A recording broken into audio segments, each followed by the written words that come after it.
For good measure, I have the Virgin Mary also.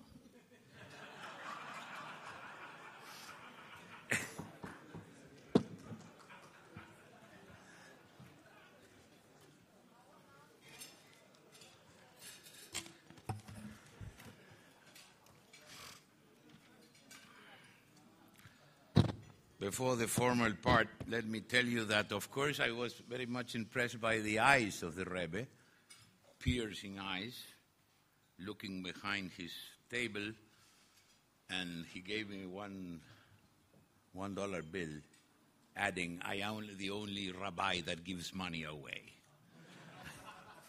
So it was a very moving and funny at the same time experience. It was a personality that gave that strength through his eyes. And of course, I never saw him again, but I'm very good of friend of Shem Tov, his wife, and the magnificent job they do in Montevideo with their own view of Judaism and the law, which is to be respected by everyone. But they are very, very good friends and friends in need, which are friends indeed.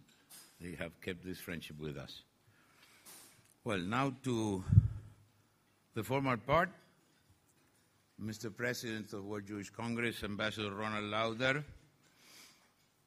Mr. Governing Board Chairman and neighbor Eduardo Einstein.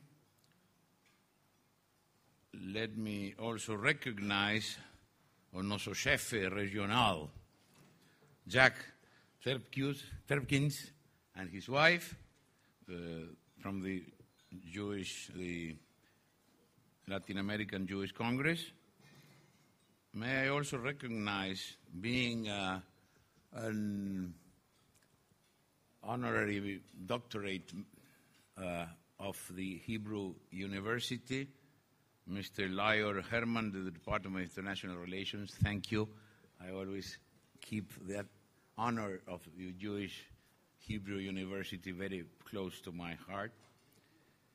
And of course, our ambassador, Bernardo Greiber, is not here, but he sent the best part of his family, his beautiful wife, Karen. Thank you, Karen, for your presence.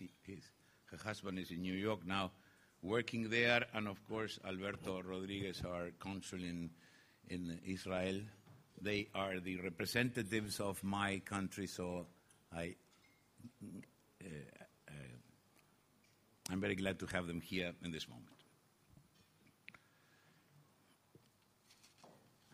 Thank you then for the opportunity of sharing some comments and remarks on the situation we are living here in this region and in the world.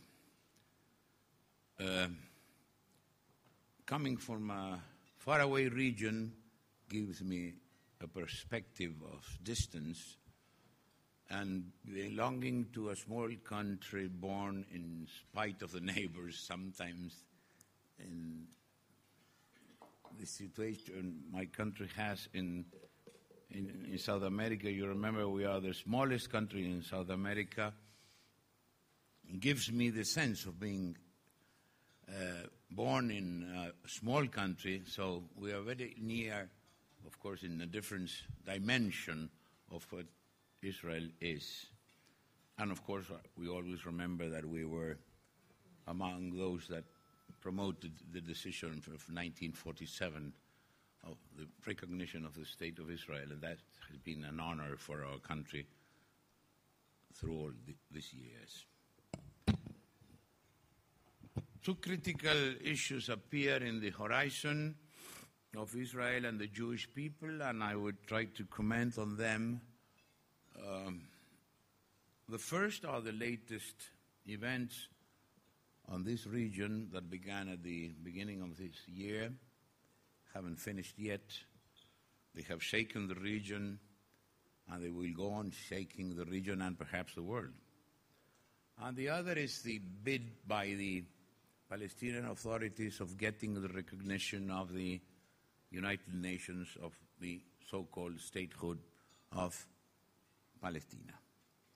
But sadly enough, these are not only the the only difficult events we are living through. Just remember that we are in the middle of a tremendous crisis in Europe and perhaps in other parts of the important world. Let me tell you and remember you that we are in the beginning of electoral campaign in the United States, which affects the policy of that country. It's no mean event. The struggle for the presidency in the United States, so early always, but it has an influence on international affairs. And, of course, the election in Turkey and the change of direction that we expect or will see in that important country that we has to decide one of the most historically important decisions, Europe or Asia. That is a turning point of the history of this part of the world. The Ottoman Empire, now personified in the country of Turkey, will it become a European power? Will it be rejected by Europe? That can be a very major turning point of the history of this region. But we are focused on these two events. The first, and by far, from my point of view, the first of these problems, the turmoil or the events that are developing in the countries of this region, is the most complex and unknown in its final consequences. I dare say that the turmoil, the uprisings or revolutions, you name them, we have witnessed in the Middle East countries are a novelty, do not have a precedent. This time is not the process of transition from Sadat to Mubarak.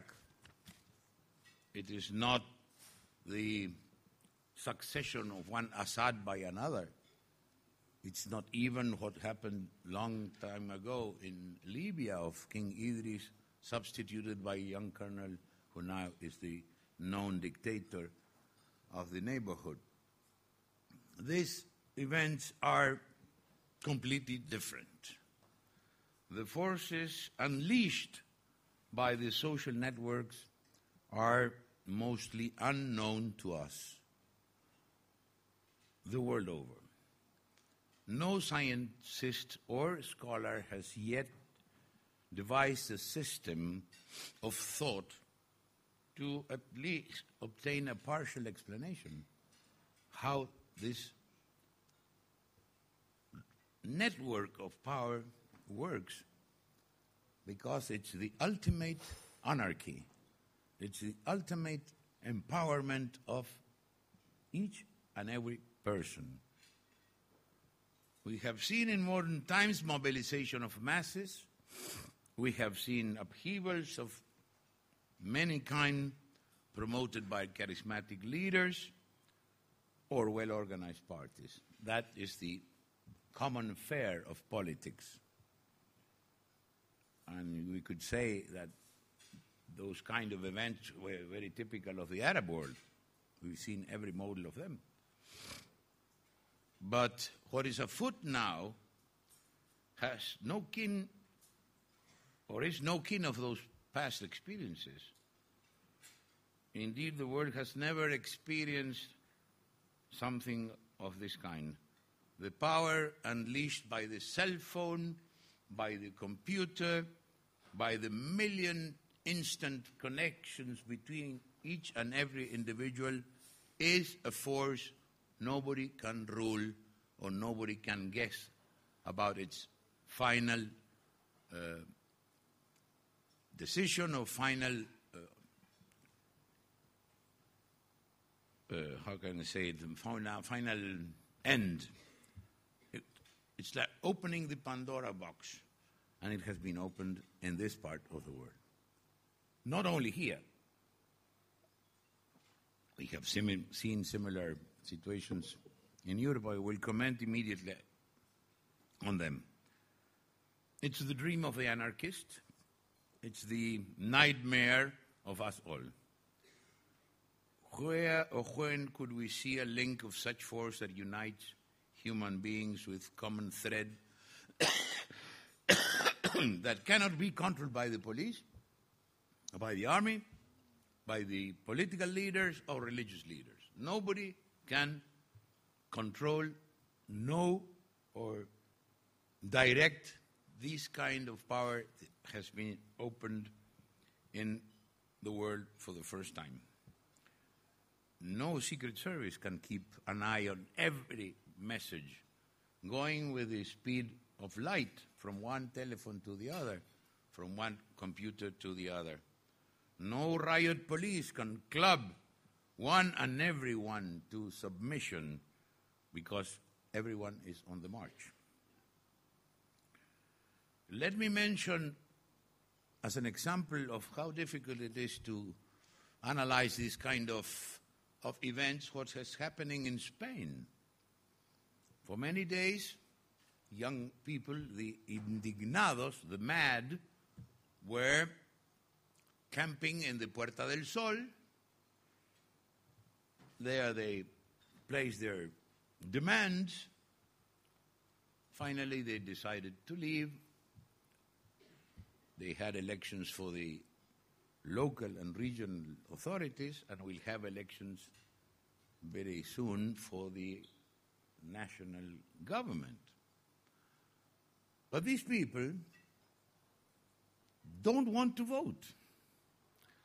So this tremendous force that we had the illusion that in democracies could be channeled through the normal existing parties or founding new parties, they don't want to vote, but they are a power.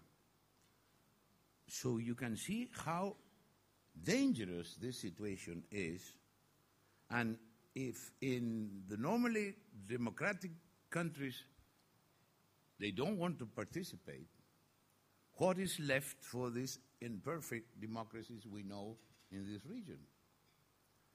So I do think that we are in the beginning of a time in which the political process can, and I may say will, reproduce in many different parts of the world, especially where the channels of democracy are not to be found. And even, as I was commenting, in those countries, this current, this force doesn't want to be channeled through the civilized way of obtaining power and legitimacy in the democracy. How can these upheavals, rioting, revolutions that, I must add once again, have not finished, have just begun, how can they affect the position of Israel, once again the only really working democracy in the region? Well, one hope, I was hearing somebody on television yesterday, I think a bit wishful thinking, said, well, this will end in democratic systems being adopted by Egypt, by Tunisia, by Libya, by Syria.